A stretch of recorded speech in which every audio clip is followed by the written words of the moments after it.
Hello दोस्तों, कैसे हैं आप सभी। स्वागत है आपका अपने यूट्यूब चैनल मस्ती ज़बरदस्ती में। 25 क्वेश्चन का सीरीज को आगे बढ़ाते बढ़ाते हुए हम क्वेश्चन नंबर आगे बढ़ते हैं। और ये आपके सामने जो क्वेश्चन है, जे कृष्णमूर्ति की पुस्तक शिक्षा क्या है में सीखने सिखाने के संबंध की भूमिका को रेखांकित करें। देखिए, आपको जब ये मनोवैज्ञानिक, ये टोटल 8 मनोवैज्ञानिक है, सॉरी मैंने 10 बता रखा था, 8 मनोवैज्ञानिक है। तो जैसे भी जे कृष्णमूर्ति का बात आए तो इनका परिचय हल्की होनी चाहिए और स्पेशली उन्होंने क्या कहा था इस पे बात होनी चाहिए। देखिए, इन्होंने इस पुस्तक में क्या क्या कहा था, स्पेशल क्या होना चाहिए। इनका कहना था, इनकी पुस्तक जो लिखी थी शिक्षा क्या है में जीवन से संबंधित कठिनाइयों का संपूर्ण रूप से समाधान एवं उन कठिनाइयों से हार न मानने वाली आत्मविश्वास ही सही शिक्षा है। यही 2 लाइन इन्होंने स्पेशल कहा था। आपको एकदम ये चीज़ें पता होना चाहिए।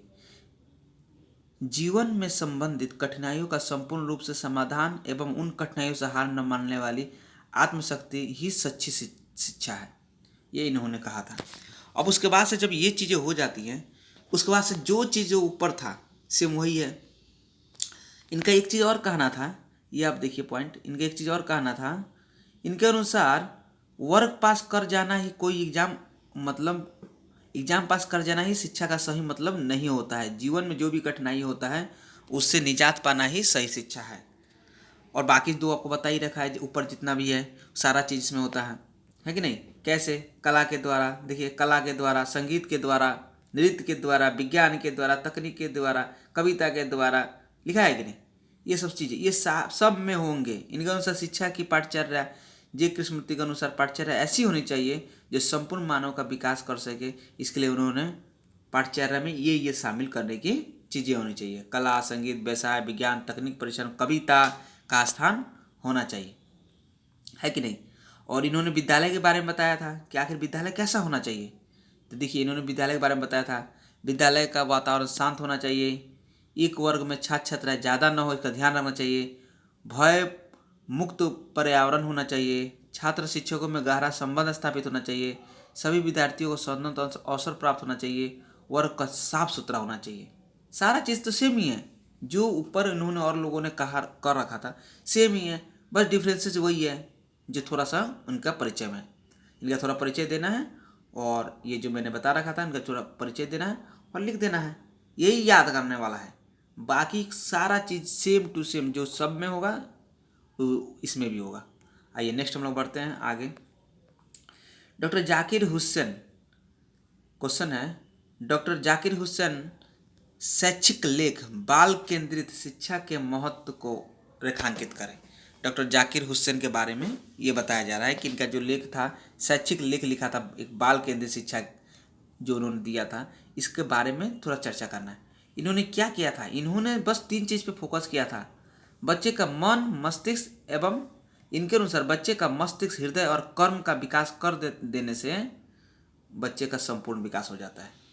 लिखा है कि नहीं। बस यही चीज़, क्या क्या, मस्तिष्क, हृदय और कर्म का विकास कर देने से बच्चे का संपूर्ण विकास हो जाता है। बाकी सब ऊपर जैसे है वो सारी चीज़ इसमें लिख देना है। अब देखिए सेम चीज़ है कि नहीं, आप देखो इन क्या क्या लिख रखा है। इनके शिक्षा में निम्नलिखित उद्देश्य बताए गए हैं। लिखा है, बालों को बाहरी जगत से अवगत कराना, बालों को स्वतंत्र प्रदान करना, बालों को मानसिक और शारीरिक विकास करना, कार्य को शिक्षा के साथ जोड़ना, खेल विधि, प्रयोग विधि, प्रोजेक्ट विधि, यही सब चीज़ें उन्होंने कहा रखा था। सब यही चीज़ कहे हुए हैं। बस वही जो 2 पॉइंट 3 पॉइंट ऊपर हैं वही याद करने वाला है, बाकी कुछ नहीं है। इसमें आपको लिखने, इस फॉर्मेट में लिखना है, ऐसे नहीं लिख देना है। शिक्षा का उद्देश्य इनका कैसे है बाल केंद्रित शिक्षा में, तो इनको ऐसे लिखना है कि इनके अनुसार जो शिक्षा है, शिक्षा में क्या क्या होना चाहिए, इनके जो शिक्षा विधि है क्या कैसे कैसे होना चाहिए, ऐसे ऐसे होना चाहिए शिक्षा विधि, ऐसे लिख के उसके बाद से आप कर दीजिए ऐसे, और उसके बाद लिख दीजिए में खेल विधि, प्रयोग विधि, खेल विधि, लिखना ऐसे है, खेल विधि, प्रयोग विधि, है कि नहीं, प्रयोग विधि, भ्रमर विधि, भ्रमर विधि, ऐसे होना चाहिए। बालों को केंद्र में रखे, इस तरह का चीज़ें होना चाहिए, प्रतियोगिता होना चाहिए। ठीक है, लिखना ऐसे है। ये नोट्स तो मैं शेयर कर दूंगा आपको, और ये नोट्स का कोई चार्ज नहीं है, फ्री ऑफ कॉस्ट है, ठीक है। आइए नेक्स्ट क्वेश्चन हम लोग पढ़ते हैं। जॉन डीवी की पुस्तक शिक्षा और लोकतंत्र में जीवन की आवश्यकताओं के रूप में लेख शिक्षा में शिक्षा और समाज की अंतःक्रिया को रेखांकित करें।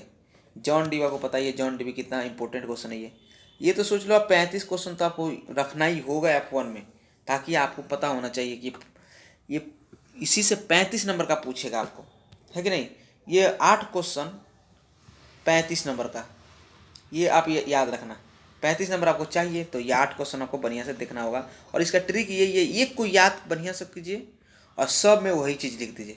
सिर्फ उनका जीवन परिचय के साथ में जो मुख्य बात बता रखा था बस वही लिखना है, बाकी सारा चीज़ सेम ही होगा, ठीक है। आइए इनके बारे में जॉन डीवी क्या, इन्होंने सेम चीज़ बोला था कि विद्यालय की शिक्षा जो है वो 4 दीवारी के अंदर नहीं होना चाहिए। देखिए इन्होंने क्या लिखा था, है ना। ये देखो आप यहाँ पे लिखा है, इन्होंने जोर दिया कि विद्यालय में 4 दीवारी के अंदर की पढ़ाई हमारे समाज से संबंधित होनी चाहिए ताकि बच्चों का संपूर्ण विकास हो सके एवं उनको नैतिक ये लाइन देखो यहाँ से, ये लाइन देखिए, यही चीज़ है मेन। जो विद्यालय की 4 दीवारी में जो शिक्षा हो रही है वो हमारे समाज से ही जुड़ा होना चाहिए, तभी जाके बच्चे क्या करेंगे, समाज की चीज़ों को समझ सकते हैं। ये चीज़ें इन्होंने बोला था, मेन पॉइंट ये बोला था। बाकी सारी चीज़ क्या है आपका सेम टू सेम। क्या देखो आप यहाँ पे लिखा हुआ, इनके अनुसार शिक्षा कैसी होनी चाहिए, ये देखो इनके अनुसार शिक्षा कैसी होनी चाहिए लिखा है। बालक की रुचि क्या था होना चाहिए, शिक्षा सामाजिक होना चाहिए, सेम चीज़, बाकी कोई डिफरेंसेस नहीं है, ठीक है। आपको जॉन डीवी के बारे में थोड़ा सा लिख देना है कि जॉन डीवी कहाँ गए थे, तो ऐसे लिखने का तरीका भी होना चाहिए, है कि नहीं। जॉन डीवी जॉन डीवी लिख के ये कहाँ के हैं, तो इनका ऐसे ऐसे कर करके लिख दीजिएगा कि अमेरिका के हैं, कब हुआ था, अमेरिका के हैं कब हुआ था, तो 1859 में इनका जन्म हुआ था।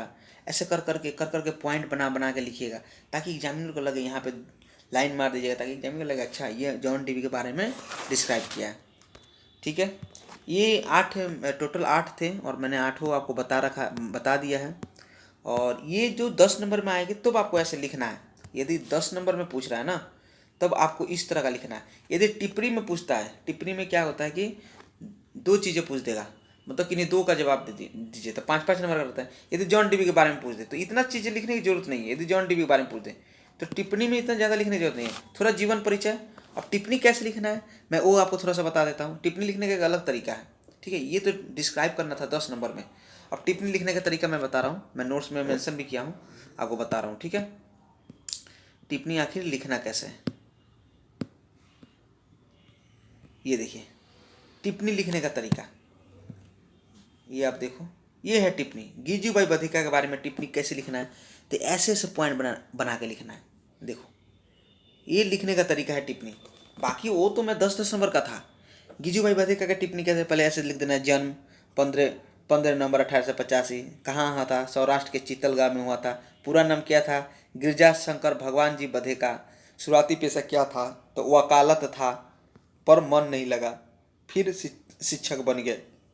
फिर कार्य किया था 1920 में दक्षिणामूर्ति विद्यालय भवन में एक बाल मंदिर की स्थापना की थी और इस बाल मंदिर में 2.5 साल से 6 वर्ष की आयु वाले बच्चे को रखा गया और उन्हें शिक्षा प्रदान किया गया।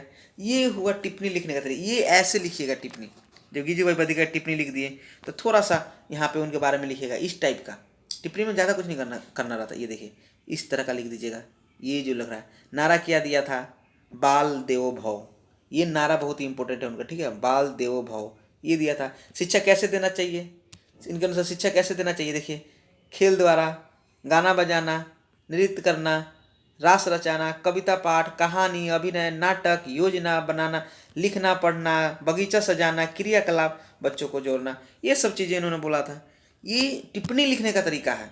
मैं जो पहले बता रहा था वो 10 नंबर का क्वेश्चन है, उसे थोड़ा बढ़िया से लिखना है। जो मैं चीज़ें बताया उनका थोड़ा सा परिचय और उसके बारे में जो चीज़ स्पेशली कहे थे वो चीज़, और बाकी सब का सब सेम उतार देना है। खेल विधि, बागवानी, प्रयोग विधि, भ्रमण विधि, ये सब में हुआ, ठीक है।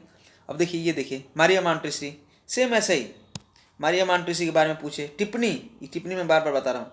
बोले जन्म कहाँ हुआ था, क्या हुआ करते थे, इनके बारे में ये सब थोड़ा थोड़ा लिख देना है। क्या हुआ था, 1870 इटली में हुआ था, है कि नहीं। रीम के विश्वविद्यालय से एमडी की उपाधि प्राप्त की और उसी विद्यालय में उन्हें पिछड़े हुए तथा मंदबुद्धि बालकों के शिक्षण के का भार सौंपा गया, है कि नहीं। मारिया मोंटेसरी के बारे में ऐसे लिखना है। फिर आपको देखिए ज्योतिबा फुले, टिप्पणी लिखने का तरीका मैं बता रहा हूँ आपको। ज्योतिबा फुले, देखिए ज्योतिबा फुले के बारे में क्या है, हंटर आयोग उन्होंने किया था, इनके बारे में लिखना है। जन्म 11 अप्रैल 1827 पुणे में, माता का नाम है कि नहीं चिमनाबाई, पिता का नाम गोविंद राव, पत्नी सावित्री बाई, काम मालिका, ऐसे लिखना है। और उसके बाद से इन्होंने क्या किया था उसके बारे में थोड़ा लिख देना। हंटर आयोग क्या है, देखिए हंटर आयोग स्पेशली में क्या है ये आप थोड़ा समझने की कोशिश करो। ये देखो ये चीज़ें मैंने जो लिख रखा है ना, आप थोड़ा समझिए करो। हंटर आयोग क्या है ये देखो। 1880 में ना लॉर्ड रिपन को भारत का गवर्नर जनरल बनाया गया था। उन्होंने 1882 में भारतीय शिक्षा के विषय में एक कमीशन गठित किया था। कितना में, 1880 में। एक 1880 में लॉर्ड रिपन को भारत का गवर्नर बनाया गया, और लेकिन 1882 को भारतीय शिक्षा के विषय में एक कमीशन गठित किया, जिसे भारतीय शिक्षा आयोग कहा गया। क्या किया गया, भारतीय शिक्षा आयोग कहा गया। सर विलियम हंटर भी इसी कमीशन के सदस्य थे, इसलिए इसे हंटर आयोग का नाम दिया गया। ये स्पेशली है कि हंटर आयोग क्या है, ऐसे है। और उसके बाद से आप आगे बढ़ते, इस दौरान जब आगे बढ़ोगे, हंटर आयोग की मुख्य बातें क्या क्या था, तो हंटर आयोग की मुख्य बातें मैंने पहले भी बता रखा है, वही चीज़ है। तो इसमें भी हंटर आयोग की मुख्य बातें हैं। प्राथमिक शिक्षा देसी भाषा में हो, प्राथमिक शिक्षा में व्यावसायिक हो, पिछड़े बालकों के लिए शिक्षा विभाग स्थापित हो, धार्मिक शिक्षा को प्रोत्साहन न मिले, दलितों को शिक्षा का प्रदान किया जाए, बालिकाओं के लिए सरल व निःशुल्क शिक्षा हो, ये सब चीज़ें का बात किया था, है कि नहीं। तो इस दौरान आपके F1 आज कंप्लीट होते हैं 25 क्वेश्चन का सीरीज। और ये तो 23 क्वेश्चन ही हुआ था, मैं सोचा कि लगा कि मेरे को 10 है, लेकिन मनोवैज्ञानिक 8 ही था। 23 ही क्वेश्चन हुआ टोटल आपका कंप्लीट हुआ। टोटल F1 में 23 क्वेश्चन को यदि आप बढ़िया से देखते हो, ये टोटल आप सोच रहे हो कि ये 25 क्वेश्चन अच्छे से पढ़ लिए, तो आपको और कुछ पढ़ने की ज़रूरत नहीं है, इतना में ही रिपीट करता रहेगा, इसी को ही रिपीट पर रिपीट करता है। आप देखना जब एग्ज़ाम हुआ था वो पता चलेगा, ठीक है। मैं तो इसी स्ट्रेटजी के साथ पढ़ाई किया था। तो आप भी इस नोट्स को एक बार मैं आपको शेयर करूँगा, और ये फ्री ऑफ कॉस्ट रहेगा, ठीक है।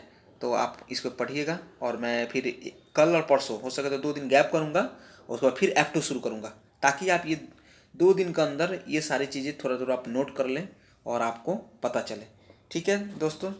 और इसी के साथ F1 आज कंप्लीट होता है। जय हिंद।